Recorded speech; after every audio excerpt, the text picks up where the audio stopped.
بالله من الشيطان الرجيم بسم الله الرحمن الرحيم الحمد لله الذي قصرت عن رؤيته أبصار الناظرين وعجزت عن نعته أوهام الواصفين الحمد لله رب العالمين الصلاة والسلام على أشرف الأنبياء والمرسلين خاتم النبيين أبي القاسم محمد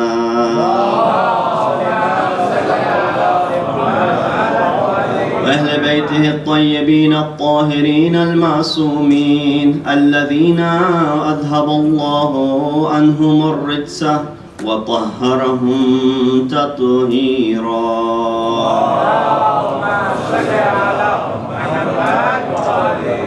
أما بعد فقد قال الله تبارك وتعالى وقوله الحق وهو أصدق القائلين بسم الله الرحمن الرحيم فلما نسوا ما ذكروا به أنجينا الذين ينهون عن السوء صدق الله العلي العظيم. صلوات بالإمام.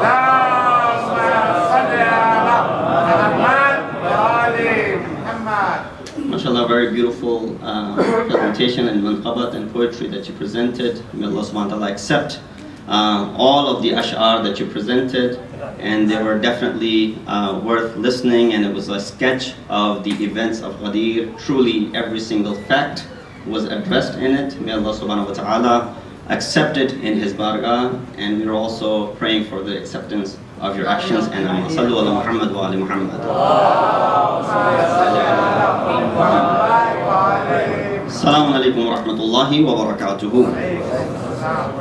I want to start by greeting everyone over here on this very auspicious occasion, which marks the event of Ghadeer on 18th of Zil Hijjah, the last Hajj Prophet performed, in which we are celebrating and we are standing in solidarity and reminding ourselves of the important act and the important announcement that Prophet carried out.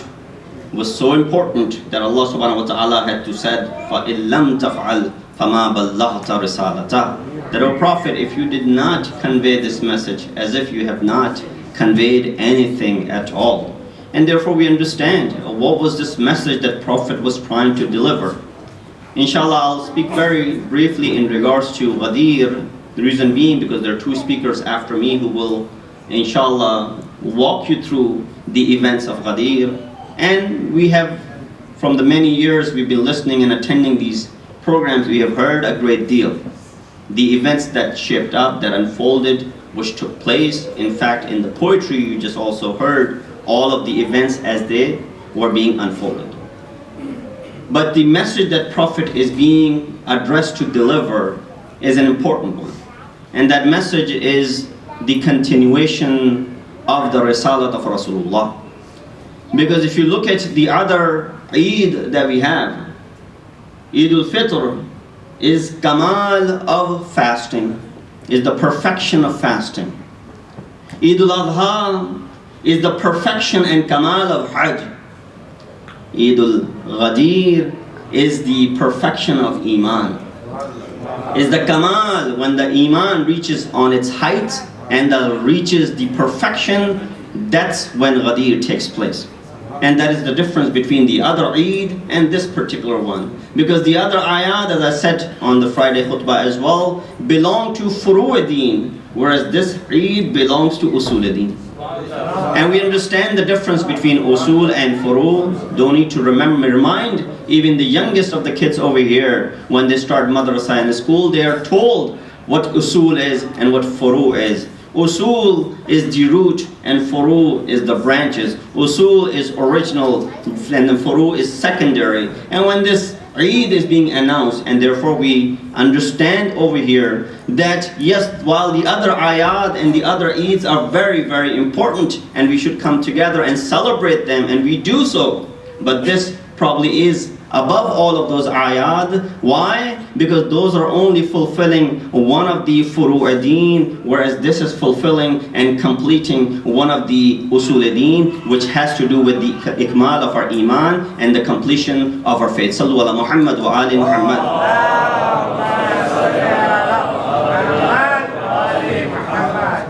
But it wasn't too long after this event that we see, while those who approached Rasulullah by congratulating Amir al-Mu'mineen, the whole event is in front of you. You know what happened after the Hajj. Prophet is coming back to Medina, stops on this place which is in the Mahazi of Juhfa, one of the miqat. Prophet stops over there, waits for those who are still coming, and then asks those who had gone ahead to come back, and then he delivers this very important message and very important khutbah. He asks to go ahead and build, this pulpit, this mimbar.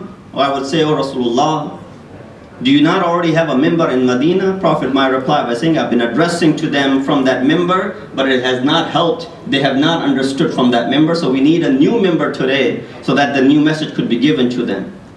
And then when he kept on asking and insisting upon building this mimbar, when they were unable to produce, the question arises, the one who's unable to make the mimbar, how are they going to go ahead and choose sahibe mimbar?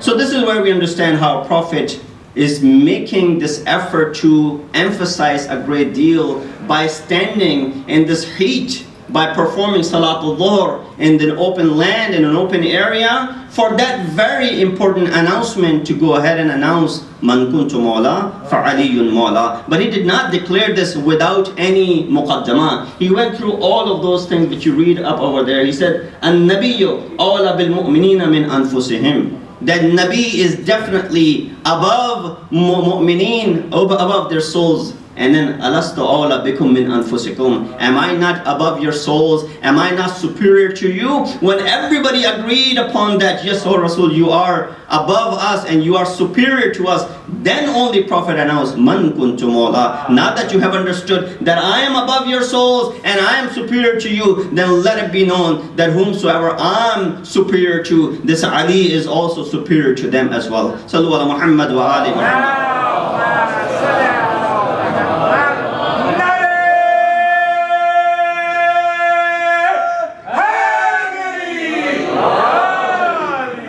How quickly people forget. Ayat of Quran says, يَعْرِفُونَ نِعْمَةَ اللَّهِ ثُمَّ يُنْكِرُونَهَا وَأَكْثَرُهُمُ الْكَافِرُونَ. That يَعْرِفُونَ نِعْمَةَ اللَّهِ, they admit and accept the favor of Allah subhanahu wa ta'ala, but then ثُمَّ يُنْكِرُونَهَا, then they go ahead and deny this favor of Allah subhanahu wa ta'ala. وَأَكْثَرُهُمُ الْكَافِرُونَ. Indeed, majority is of the unbelievers. And that's what exactly took place. The i'lan of the wilayat of Amir al-Mu'mineen takes place in Ghadeer. The inkar of the wilayat of Amir al-Mu'mineen takes place in Saqifa. So they accepted the ni'mat of Allah subhanahu wa ta'ala, the most important ni'mat. Why? Because Quran is saying, Al-yawm akmaltu lakum deenakum wa atmamtu alaykum ni'mati. That today is the day when I have perfected my ni'mat. This is the most important ni'mat. I don't want to go into the details because the ayat that I had recited, I'll be left behind. I will go over my time, and I do not want to do injustice to those speakers that will be presenting after me. The verse that I recited is from Surah Araf, verse number 165. You say, why did I choose this verse? Allah subhanahu wa ta'ala says, فَلَمَّا نَسُوا مَا ذُكِّرُوا بِهِ أَنْجَيْنَا الَّذِينَ يَنْهَوْنَ عَنِ السُّوءِ. The background, the translation is that when فَلَمَّا نَسُوا مَا ذُكِّرُوا, when they forgot, they had forgotten about that which we had reminded them, أَنْجَيْنَا الَّذِينَ يَنْهَوْنَ عَنِ السُّوءِ. We gave salvation to those who were constantly negating the evil. In other words, who were doing nahi anil munkar. The story behind it is that a prophet of Allah had told his nation that there's a test from Allah subhanahu wa ta'ala. You can go ahead and fish any day of the week you want to, except Saturday. So indeed, when the ni'mat are coming, it's difficult for one to withhold. They saw on Saturdays only, there's more water, there's high surf, and there's more fish. Why is it that Allah subhanahu wa ta'ala is stopping us to fish on that one particular day? So there were three groups that came out of it. First group of people who said, the heck what Prophet is saying, we'll go ahead and fish. So they went ahead against the commands of Rasulullah. In other words, they went ahead against the commands of Allah subhanahu wa ta'ala and they went fish. They went ahead and they were fishing on that day, Saturday.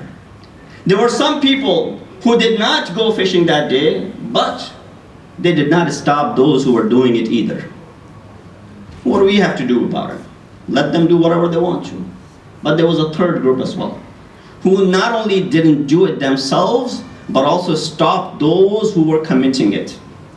Telling them, reminding them, look at the ni'mat that Allah has given to you. Do not deny this ni'mat. Prophet has told you to not do this today, this particular day. Why are you doing it? You know what happened? Those who weren't doing, yet not saying anything, were the ones who started stopping those who weren't doing and tried to stop those who were committing this act. There was first group A who was doing this act. B was not doing, yet was not stopping. C was not doing, neither or any. They were stopping those who were committing this act. B started to stop number C, letter C. Third group. Why? The first one had nothing to do with it. But those who weren't stopping the perpetrators of the crime actually started stopping those who were doing nahi anil munkar. Problem that when Allah subhanahu wa ta'ala saw this, He sends His azab, and then He reveals this ayah from Surah Araf. He said, فَلَمَّا نَسُوا مَا ذُكِّرُوا بِهِ أَنْجَيْنَا الَّذِينَ يَنْهَوْنَ عَنِ السُّوءِ. When they forgot about that which we had reminded them, we gave salvation to only that third group of people who were trying to stop others from committing that crime. The message that we get out of this ayah, and the problem that persists and exists in the society, is that there's a lot of these actions happening, yet nobody has the guts to stand up and stop it from happening. And if someone does stand up to stop and do something about it, there is this third group which says, why are you doing this? Let them be the way they want to be. There's evil happening. It's our duty to stop that evil from happening, and every single person must play that role. I want to take you back to that ayat of Baligh, because today is the day of Ghadeer. The ayat of Baligh, as was explained very eloquently in that poetry, it says, Ya ayyuhar rasul, balligh ma unzila ilayka min rabbik fi haqqi aliyin. He said, that's not the verse. Unfortunately, some people associated that Shias believe that the name of Ali ibn Abi Talib was removed from this ayah.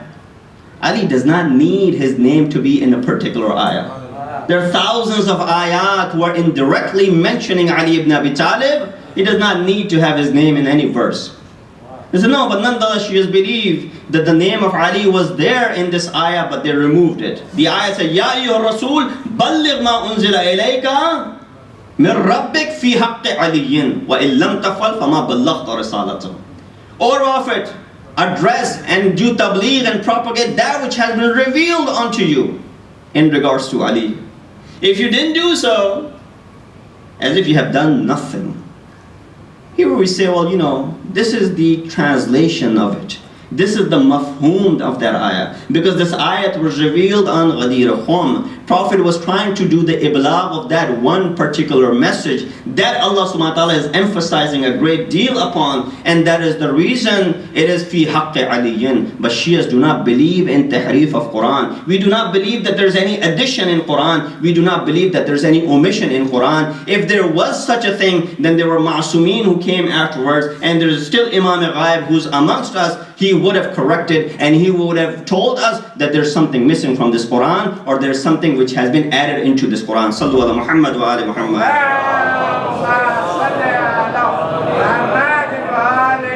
Vilayat Ali is of utmost importance, and I cannot emphasize more than what has already been emphasized. It's part of Iman. It's part of Usul-e-Deen. How can you perform any act of furu while you do not have the belief in Usul? If you pray and you do not believe in the wahdaniyat of Allah, your salat is useless. If you pray and you do not believe in the nubuwwat of Rasulullah, the salat is useless. If you pray and you do not believe in the imamat and the wilayat of Ali ibn Abi Talib, the salat has no value, none whatsoever. That is our firm belief. But who has said that you have to address these things while you're performing the salat? While you're praying, you do not have to go ahead and address these issues. Pray the way Allah has taught. Pray the way Prophet has taught. Pray the way Masumeen have taught. Do not add anything to it. Do not decrease anything from it. Sallu ala Muhammad wa ala Muhammad.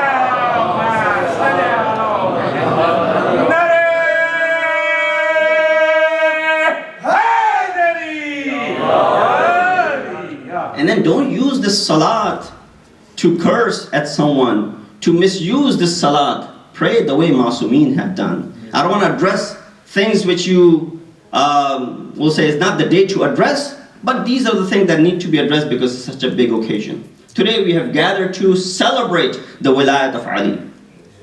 And everybody over here is wilayat and mawlai. Nobody is less in their wilayat than other person.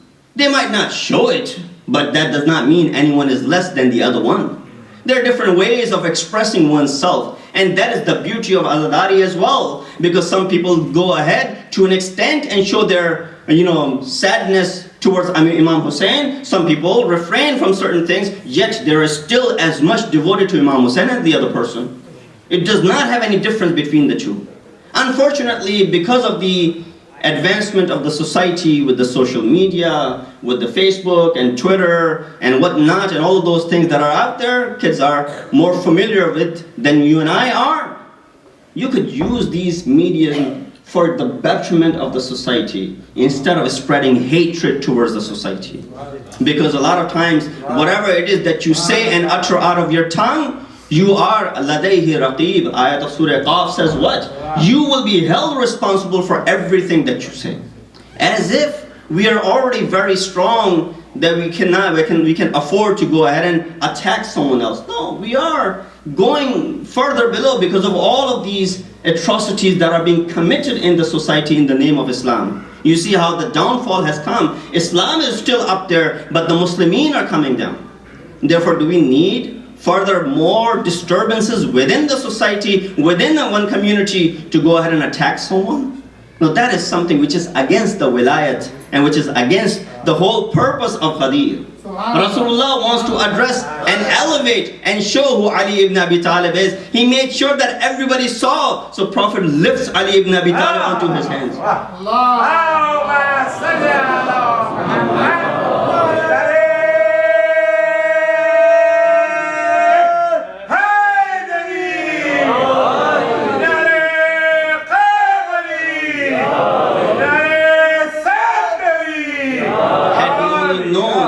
The value of mu'mineen and the ihtaram of mu'mineen, we would not utter those words out of our tongue.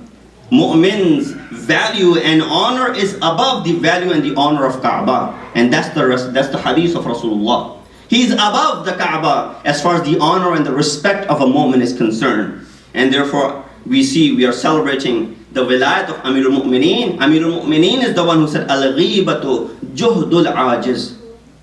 Very beautifully in 3 words, Imam explained a world and the wealth of knowledge. He said what? He said, Al-ghibatu juhd al-ajiz. He said, backbiting is the attempt of the one who is incapable of doing better himself. Backbiting is the attempt of the one who himself is incapable of doing any good. Today is also the anniversary of Masjid-e-Ali.